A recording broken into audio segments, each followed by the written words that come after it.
Okay, Ohio Company Towns back here again. So this is the Long Cemetery, James Cemetery, it was originally was called, right here in the middle of Jackson, Ohio. That used to be Reaping-Off's distributor. There is the Hotel of Ill Repute. It's called James Cemetery on the historical marker for reasons I will talk about later.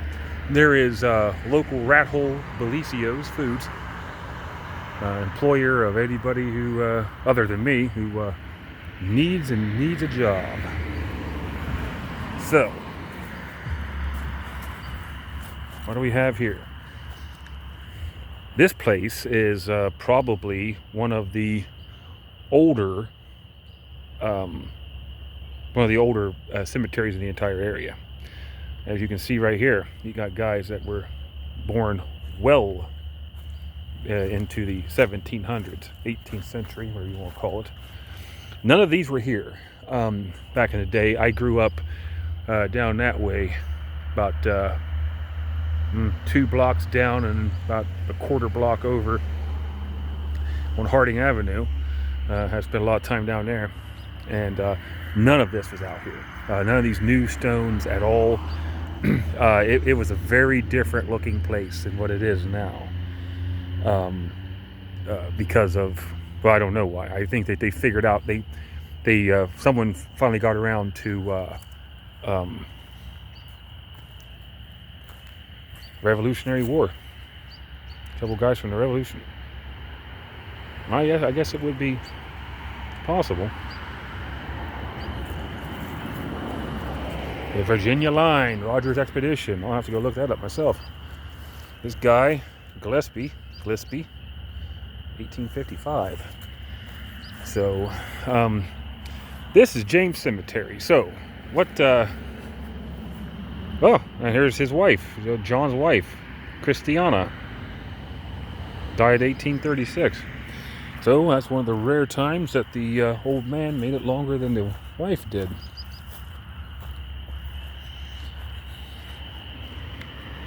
So, what am I here doing today?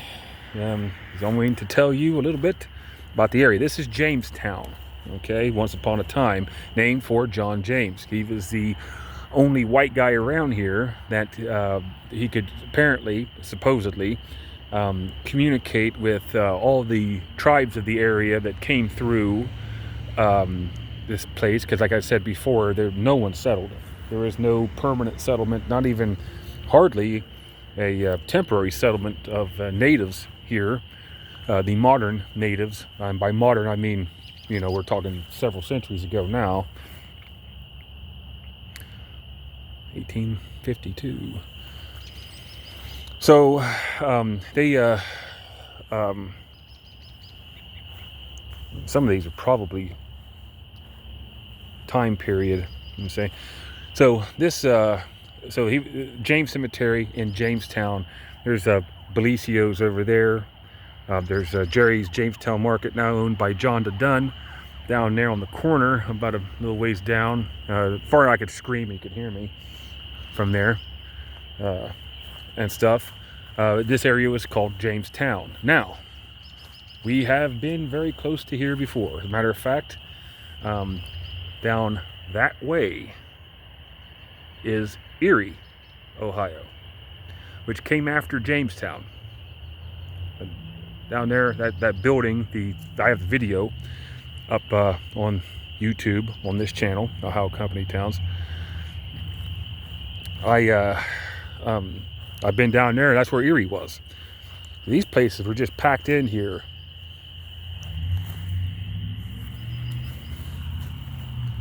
Looks like 1872, and of course daffodils. So we're 1862. So here we are. Erie is over there. This would have some of this would have been before that, contemporaneous with that. A lot of these people were of the pioneer days. You're talking about people born back in the mid 18th century. they were pioneers. They got, excuse me, I feel like I can fall with my face, and join these dead people here.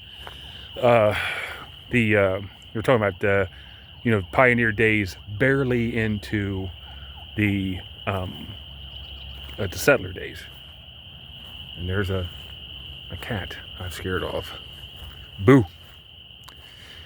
So when I was a kid, there was nothing like this out here. There was no fence or anything. I think a lot of these stones have been pulled out of the ground because it was just a dilapidated old artifact that no one really cared about or thought much of. So back in the day, just one of them weird places. But however, I think I want to say that there has been, or I thought that there were some recent burials here. I could be wrong. I definitely could be wrong. So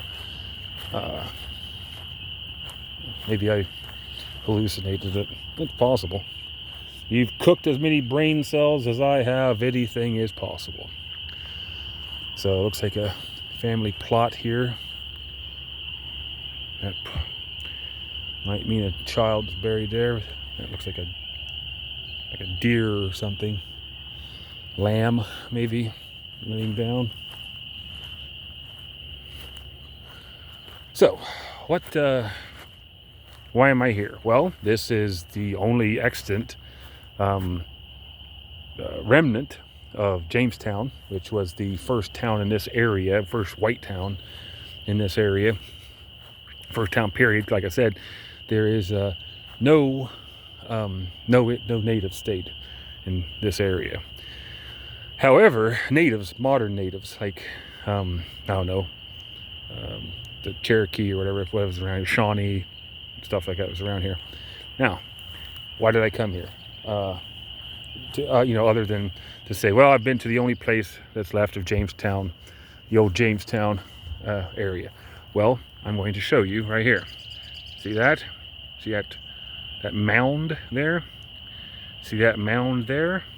Well, folks, if you've never had the chance to find a native earth mound, burial mound, whatever you want to call it,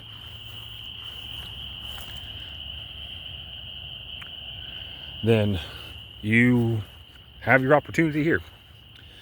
So the legend of this area was that John James was the only white guy that could communicate with everybody that passed through here. He could trade with everybody. He knew a lot of the native trails and game trails and stuff like that around here. So he was a very important person to know if you were here. Now, of course, around the time that a lot of these guys up front there were born, this place was like a salt town or salt lick town or something like that. And they actually had they actually had a contract with the federal government back in those days to produce salt from the Salt Lick Creek. So 1831 died. So they were starting to get way back there. Now, supposedly up here somewhere, I'm gonna see if I can find it. If there is a grave, I don't know if there is. Oh, right here. Here he is, John James.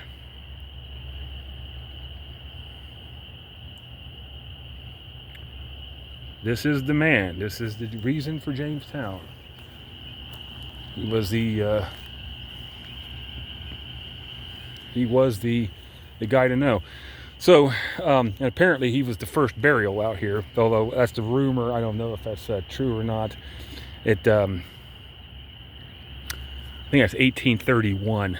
I could be wrong, but supposed to be the first one out here, something like that. So, of course, Mr. James was a useful person to know, and it was the hub of a lot of trade and dealing, wheel and dealing.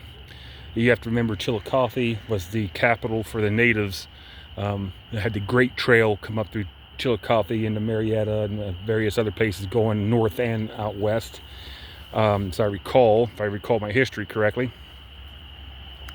And they have, man, what's this?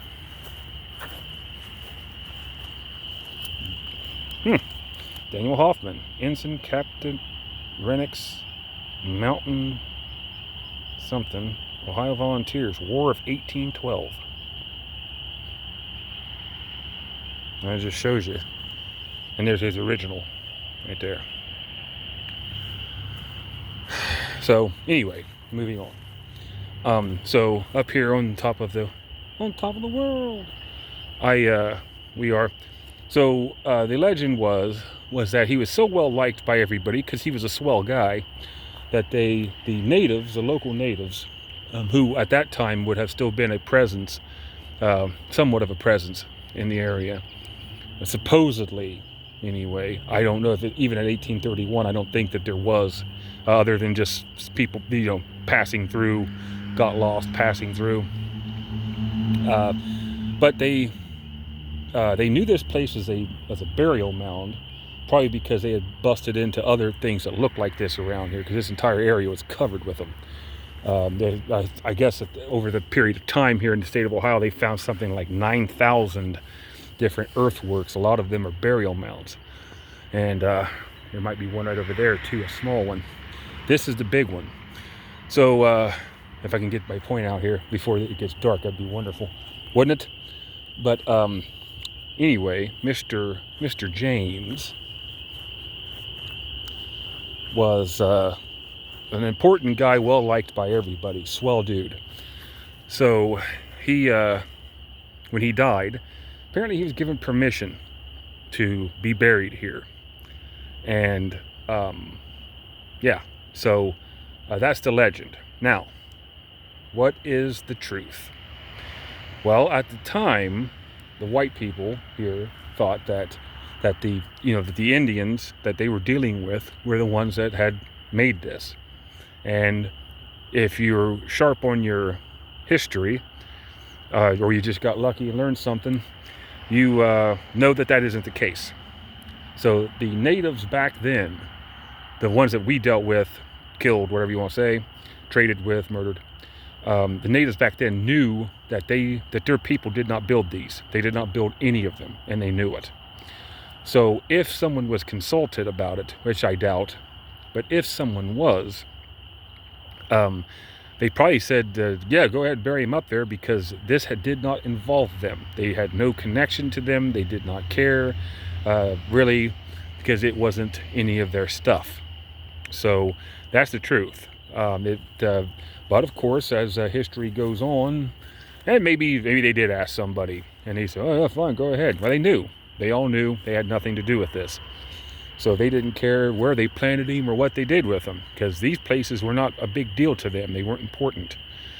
There's like 3 or 4 of them right in here, little mounds. This is the big one. But there he is. That's basically one of the people who allowed this area to get settled and turned into civilization. Was right here. And where he has been for almost 200 years, it looks like. If I can see correctly. So that is the reality of Jamestown and the legend of the same, which has, just like everything, just like my legend, is half true and half complete bullshit. So it is what it is. See? So now there used to be up here, there was some trees when I was a kid. There were some pretty old trees that they've now cleared off and dug out the trunks and everything, stub, whatever you want to call it. And there was up here, it looked like there had been up in this area. It looked like that they had something had surfaced, because you had a large, what looked like would have been quite a vault, and then there looked like there had been, like, let's say a vault like in through here. I can't remember where they are, because they've been removed, or they've been whatever, something's happened with them. They're not up here anymore. But it was a large, it looked like it would hold a body, and it was a substantial lid, and it had a place cut out where I would assume the head would be, so you could see the eyes. Now, I would assume that's what it was. 'Cause I don't understand why it would be anything else.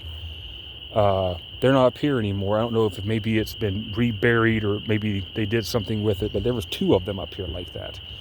And I couldn't understand what it would be any other way. I don't know if it eroded over the centuries and exposed them, because they weren't buried that deep. We're not talking about professional burials back in the day. But it's quite a substantial vault. So I don't know. I have no idea. But they're gone now, and we may never know. So not sure about that. See, it's kind of like something like that. Matter of fact, that might be one of them. Maybe there's something like that, and then they had a up near one of the ends. They had a spot cut out, but you couldn't see anything in there. It looked like it had been filled in, and probably enough dirt got in there over time to fill it up. So, yeah. And this is what it is, my friends. This is what it is. But that is the legend of John James, the reality of John James, and where he was deposited. He was allowed to be deposited here because the people who had made this place had been extinct, or whatever you want to call it, died out for anywhere from 500 to 2,000 years or more, depending upon who did this. I'm not sure who. I'm not sure anybody knows. But apparently there's probably some dead natives up underneath this, I would say.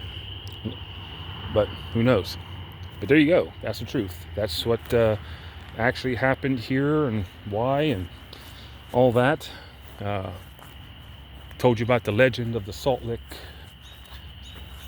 the corporate or contracted Salt Lick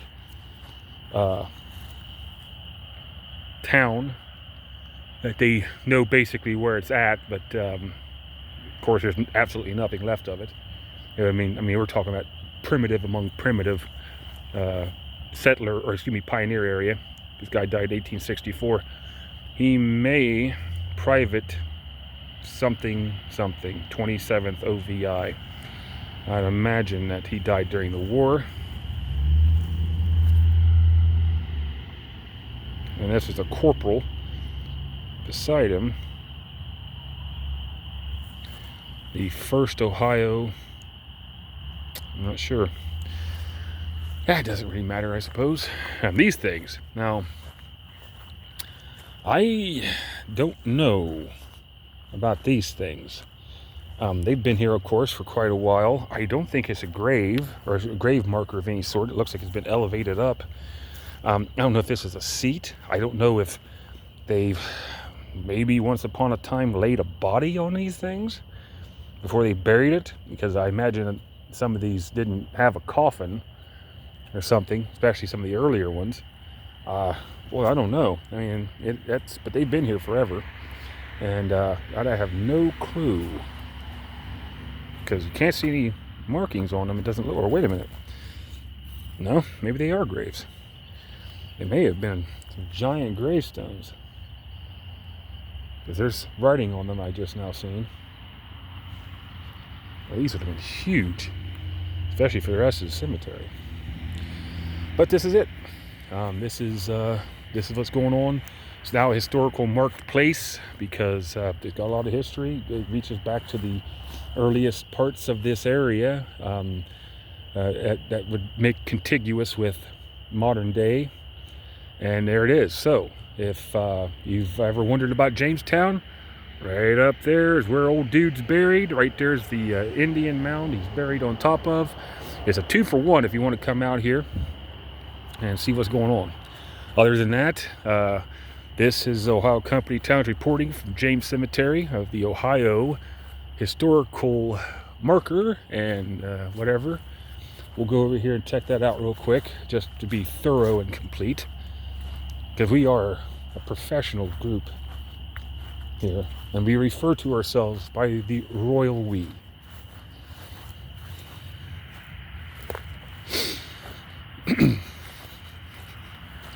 I'm the king.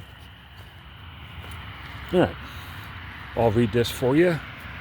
This is in 2007. It was erected in 2007. It's 6 out of 40. Okay, James Cemetery. Mayor John James, 1772 to 1854. Okay, so that was 54, not 34. Established James Cemetery, 1828, on and around a Native American mound that is the only significant ancient mound remaining in the city of Jackson. The mound is about 70 feet in diameter and nearly 6 feet tall. In the late 1800s, this mound comprised one point of 3 ancient mound groups forming a triangular configuration along East Broadway Street, formerly known as James Street. One group was a few hundred feet north of here on the Watson Farm, and a second was just to the northwest on the Warnicki Farm.